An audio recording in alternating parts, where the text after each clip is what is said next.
It's hard not to be cynical about all things Tottenham at the moment, and the news leaks of the past 24 hours haven't helped the feeling that agents tried to use our desperation for a marquee signing as a way of touting around or upping the valuation of their players. I'll bring you news of what I think was a prime example of that yesterday.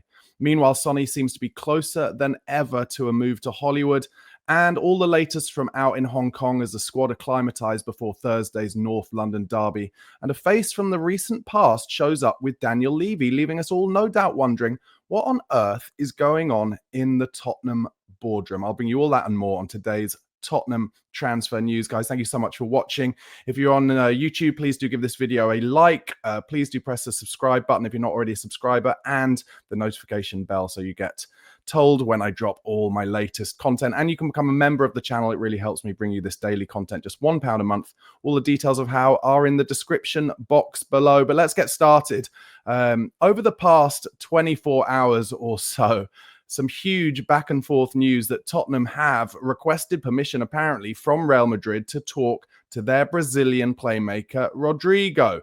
The interest in the Brazilian seen as genuine, but early reports suggested that everything would depend on what Madrid demanded, as they have the final say over the future of their player. It then went on from there to say that he's indicated, Rodrigo that is, that he would be open to joining Tottenham this summer, and that Spurs had started discussions with intermediaries and were making plans to make Rodrigo their highest paid player.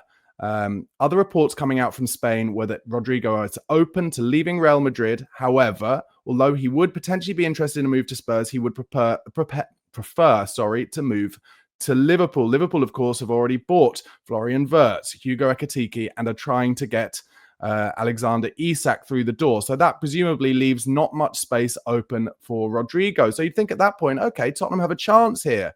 And then other reports coming yesterday from Spain, Tottenham will go all in on Rodrigo. Their plan is to pay either the €90 million transfer fee. At that point, I'm thinking, really? Or meet the player's wage demands, which are over €10 million net per year, but not both. Okay, at this point, I'm like, okay, these reports are getting a little bit weird. And then towards the end of yesterday, more reports from Spain. Rodrigo has no interest in joining Tottenham Hotspur. Spurs made an inquiry, but if Rodrigo leaves Real Madrid, he's aiming to join a bigger club than Spurs. So that's the kind of back and forth you can get from journalists across Europe over the course of just 12 hours or so. And the reality for me is I just think agents see what is happening at Tottenham Hotspur. They had a deal done for a player they wanted, a marquee signing at a pretty big number, £60 million, and it hasn't happened. So now all the agents are like, oh, here's a club who have money to burn. They have money to spend. Let's start talking up our player. Let's put him potentially in the shop window to move to that club and then see which other clubs take a bite. And I'm a little bit fed up with Spurs being used this way.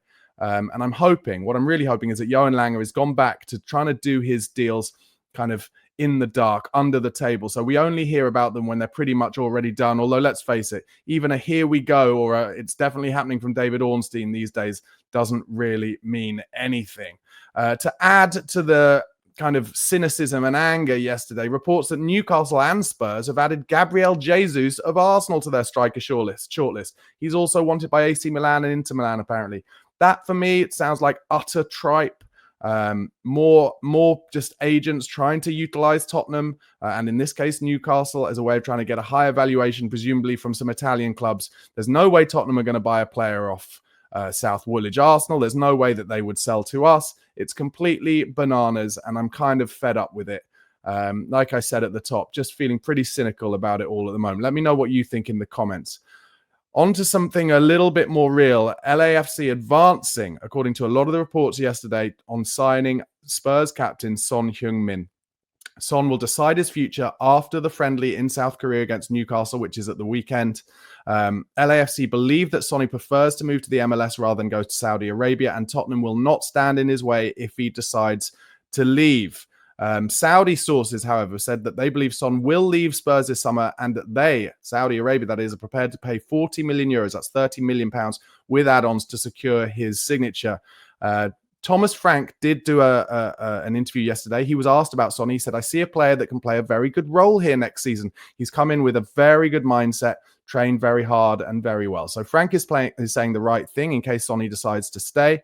Saudi Arabia looks like are willing to pay more money, but Sonny edging towards moving to the MLS, which to me would suggest that Sonny wonders whether he has still got it in the tank, whether he's still got the legs for the Premier League. Because let's face it, the MLS is at best kind of lower level championship standard.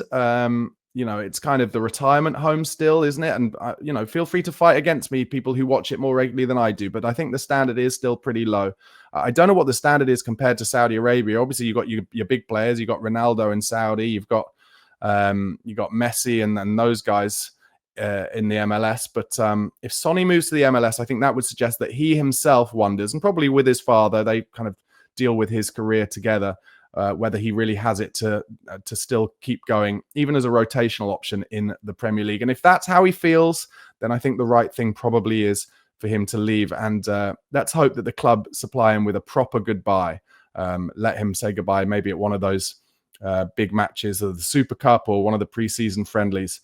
Let's see what happens. Okay, the news also came out yesterday that Spurs and Mikey Moore have decided that he will go on loan, and Rangers have emerged as the favourites to sign him on loan from Tottenham. That's Glasgow Rangers in Scotland. Apparently, there's been a lot of interest, particularly from the Championship, but Rangers seen as the most likely destination. They're the front runners. I did do a short yesterday asking whether the Scottish Premier League is really the right place for him. I really don't know. Let me know what you think in the comments. Is the standard of the Premiership in Scotland kind of similar to the Championship? I don't know. I honestly don't know. Obviously, he'll be fighting for trophies. He's already won a trophy. He's won the Europa League, so that's something. But just the key thing for Mikey Moore is he's got to get minutes. He's got to get game time. And I don't know. Let's see what happens if and when he goes to Rangers. I think that is a deal that could happen in the next 24 hours or so.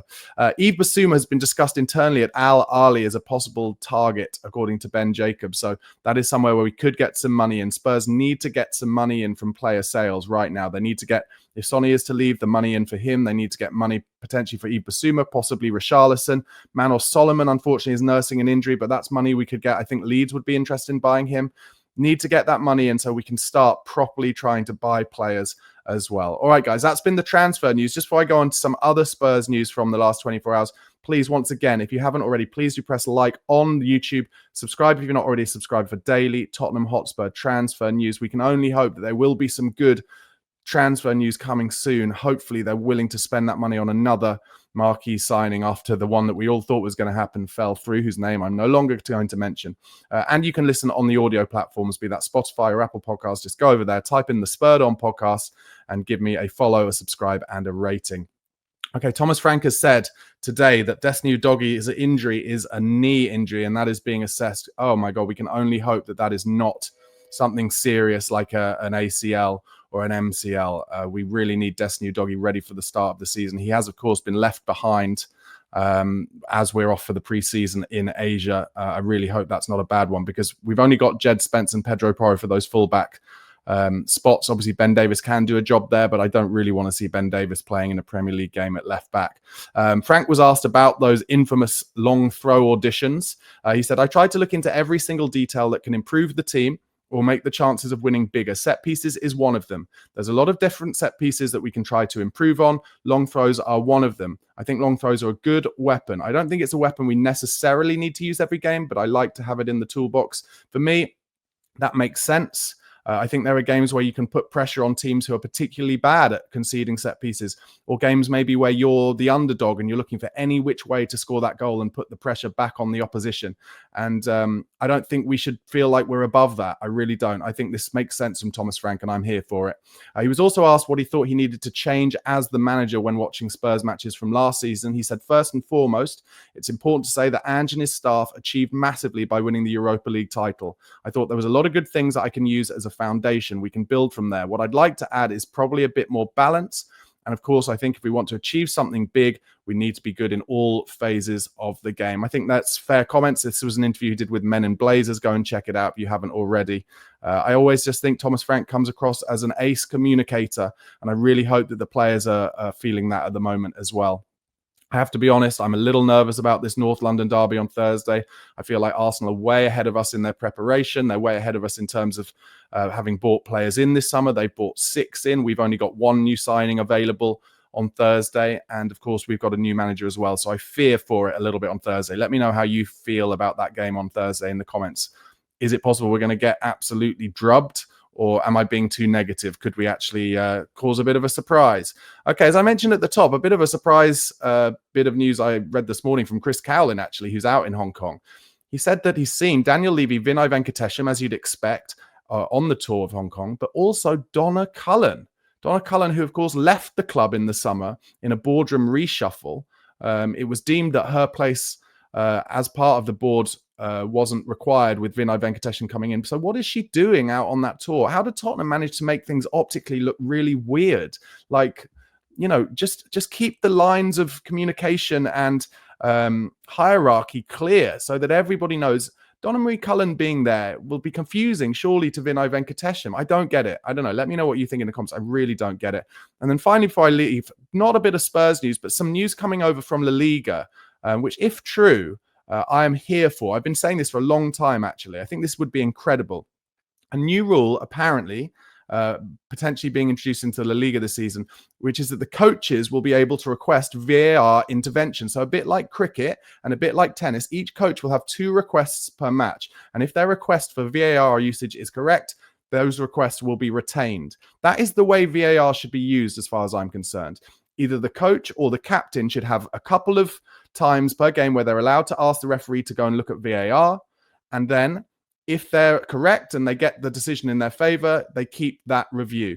As far as I'm concerned, that is a way to make it where the players are going to be as honest as they possibly can about things, about whether they think they're offside, about whether they've dived for a penalty, etc., etc. That's the way I think it should happen. But let me know what you think in the comments. All right, guys, a bit of a shorter episode today.